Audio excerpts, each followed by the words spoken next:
앞으로도 좋은 성과들 선생님들께 많이 보급해 드릴 수 있는 그런 내용들의 성과들이 많이 있을 것으로 예상이 되고요. 관련한 내용에 대해서 지식센터라든가 티처빌 쌤동네에도 선생님들의 모임이라든가 연수를 개설을 해서 진행을 하고 있으니까 많은 관심과 성원 부탁드리고요. 안녕하십니까. 춘천권역 소프트웨어 교육연구회 회장을 맡고 있는 소양고등학교 교사 김태현입니다. 강원교육연구회 결과 보고서의 내용은 공문으로 발송을 해드렸고요. 결과 내용과 현재 진행하고 있는 내용들 소개해드리고 대외적으로 활동하는 내용들까지도 정리해서 영상으로 담아드리도록 하겠습니다. 그럼 시작하겠습니다. 올해 연구 주제는 인공지능 소프트웨어와 메타버스를 활용한 융합 수업을 진행을 했습니다. 이 연구의 운영진은 예전부터 활동하고 있는 선생님들, 그리고 올해 새로 들어오신 선생님들 총 21분을 대상으로 진행을 했고요. 그 외에도 설명을 드리겠지만 전국 단위의 초중고 선생님들 대상으로 10월부터 연구회에서 진행한 내용들 안내를 해드리고 연수를 진행하고 있습니다. 사업 실적은 보시는 바와 같고요. 1학기 때 저희가 동국대학교 송은정 교수님과 같이 스팟이라고 하는 메타버스를 활용한 융합 수업을 진행을 했고요. 실제 수업을 적용할 수 있는 아이디어까지 취합을 해서 선생님들께 도움을 드렸습니다. 저희가 소프트웨어 연구회가 초중고 선생님들이 함께 하다 보니까 공통된 주제를 좀 갖기 어려웠어요. 제가 학생부장 역할을 지금 한 5년째 하고 있고, 생활지도 영역은 초중고가 공통적으로 진행되고 있는 내용이라 저희가 공통주제를 생활지도를 잡아서 제 유튜브 채널에도 생활지도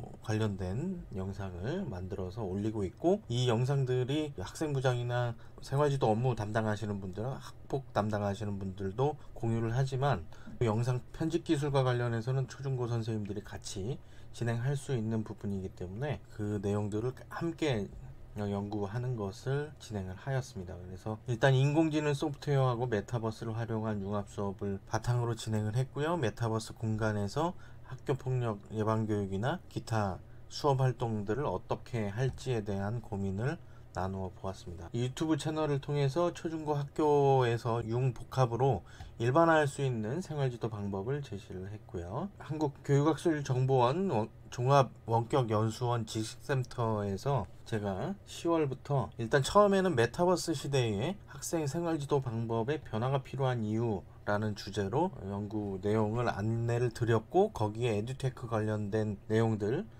이 아래에 보시면 30분 만에 자막 들어간 영상 만들기, 미리 캔버스로 원하는 디자인 만들기를 10월 달에 진행할 때 함께 진행을 했습니다. 메타버스 시대의 생활지도 방법의 변화가 필요한 이유에 대해서는 인문학적인 개념이라 요거는 이제 빼고 11월부터 30분 만에 자막 들어간 영상 만들기 연수를 전국의 초중고 선생님들 대상으로 진행을 하고 있습니다. 12월에는 미리 캔버스로 원하는 디자인 만들기 연수를 진행을 할 예정이고요. 지금 현재 선생님들의 신청을 받고 있는 중입니다. 일반화 자료 활용 실적과 향후 활용 계획을 말씀드리면, 인공지능 소프트웨어와 메타버스를 활용한 융합 수업을 진행을 했고요. 이 내용은 이제 동일 내용의 반복으로 확인을 하시면 되겠습니다. 10월에 지식센터에서 강의를 했던 내용들, 저희 연구회에서 확인한 내용들 안내 드리도록 하겠습니다. 생활지도 방법의 변화가 필요한 이유라는 주제로 잡은 이유는 조금 전에 말씀드렸듯이 초중고가 공이 생활지도를 하고 있고, 영상 편집과 관련된 내용들을 저희가 활용해서 메타버스 공간에 어떻게 올릴 것인가에 대한 고민을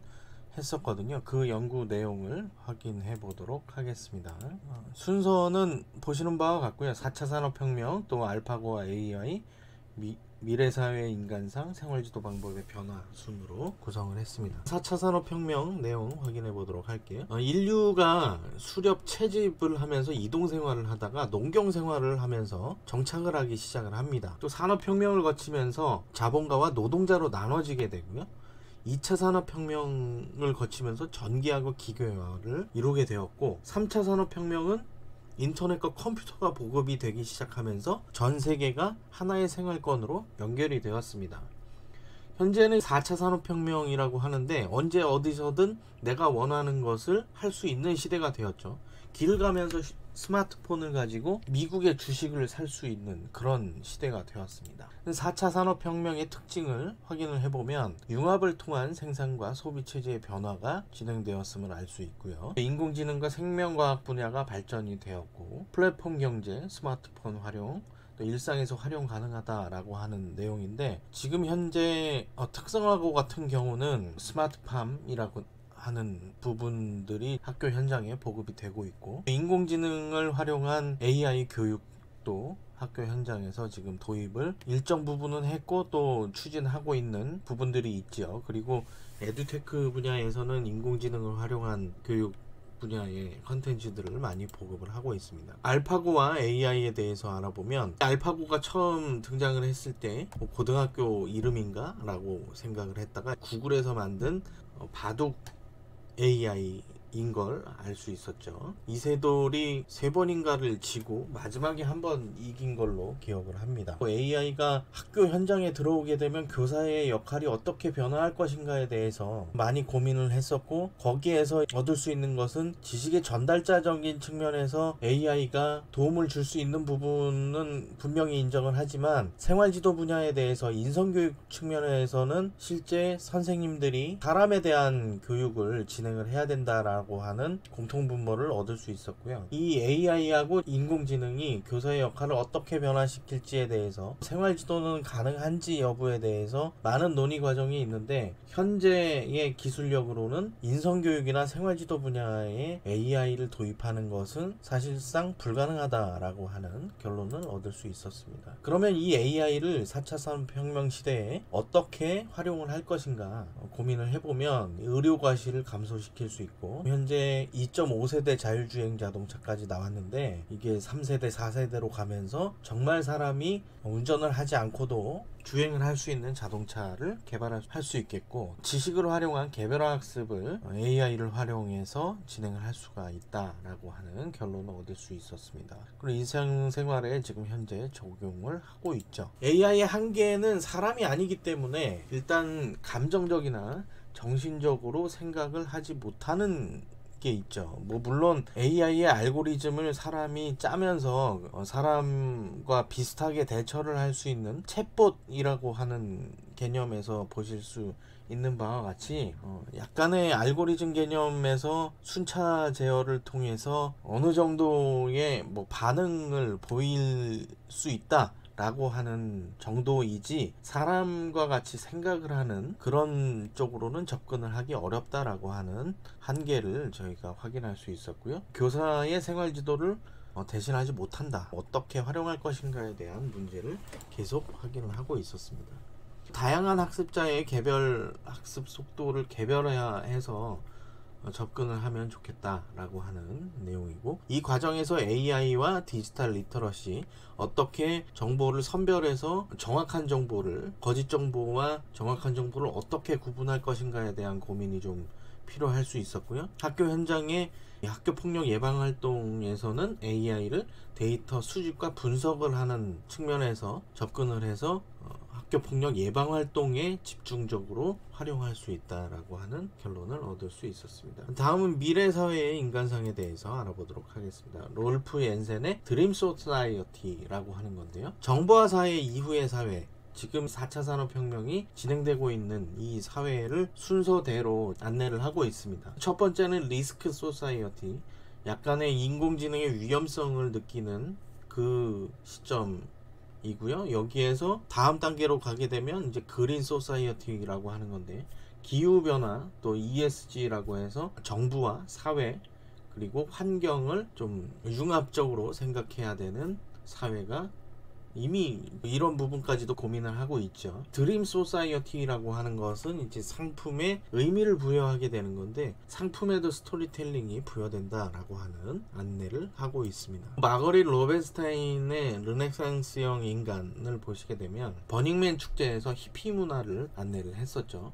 버닝맨 축제에서는 캠핑을 진행을 하는데 주최 측은 아무것도 준비를 하지 않고 참가자들이 준비를 해서 거기에서 창조한 이 결과물들을 전시도 하고 서로 축제를 즐기면서 활동을 합니다. 그리고 버닝맨 축제가 끝나는 날 모두 다 태워버리죠. 결과물 자체를 남기지 않도록 하는 그런 버닝맨 축제를 안내를 하고 있습니다. 실리콘밸리에서의 발전은 이 스탠퍼드 대학에서 디스쿨이라고 하는 부분에서 확인할 수 있는데요. 공감을 가장 먼저 배우면서 창의적인 문제 해결을 위한 능력을 배양을 합니다. 공감이라고 하는 것을 조금 전에 보았던 버닝맨 축제에서도 확인할 수 있으니까 같은 맥락에서 이해를 하시면 되겠습니다. 학교 현장에서 르네상스형 인간은 어떻게 접근을 하면 좋겠냐 하는 물음에는 공감하는 능력을 배양하고 관계성 교육을 강조하는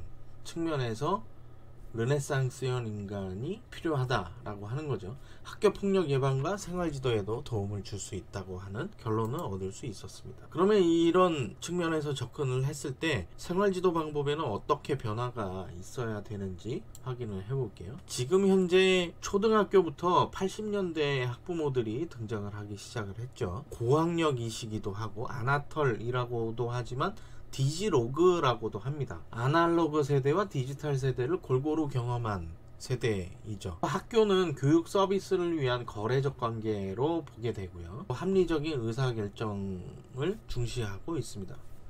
소통을 하는데 이전 세대에 비해서 훨씬 더 적극적으로 SNS를 활용하기도 하고요. 지금 이 MZ세대 또 알파세대라고 하죠. 알파세대와 MZ세대는 메타버스에서 소통을 해요. 저희가 2022로 개정교육과정에서도 지식정보처리 역량 측면에서 보급을 하고 있고 2022 개정교육과정에서도 같은 맥락에서 준비를 하고 있습니다. 어떤 관점이 옳은지에 대한 리터러시에 대한 교육이 좀 필요한 거고요. 메타버스 장소에서도 어떻게 정보를 선별해서 볼 것인가 하는 그런 측면에서 메타버스 리터러시라고 하는 용어가 등장을 하기도 합니다. 소통하기 위한 장소로 MZ세대와 알파세대가 메타버스를 선택하고 있기 때문이죠. 생활지도가 필요한 온라인상의 가상공간에서는 어떻게 생활지도를 할 것인가의 측면에서도 학교 현장에서 준비를 해야 된다 라고 하는 결론을 얻을 수 있었습니다. 그 과정에서